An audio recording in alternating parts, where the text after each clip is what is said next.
इसका ही मसला होता है, ये नीचे ना हेड बंद हो ना तो लाइटें ब्लिंक करती हैं। ये इसको इसके ऊपर रख के फूंक लगानी है।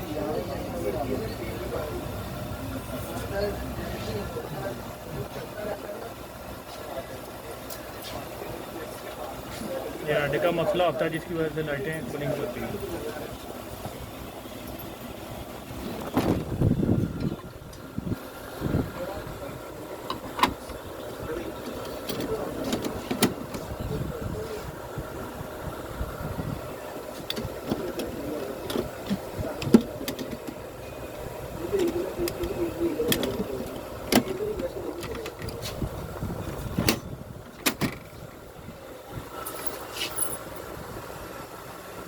अब लाइट ब्लिंक नहीं कर रही।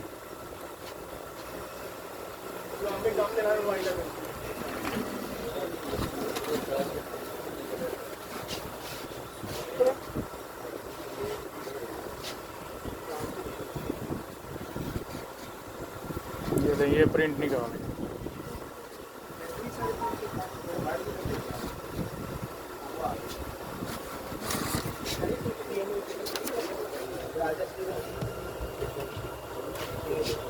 अब रेड लाइट ब्लिंक नहीं होगी।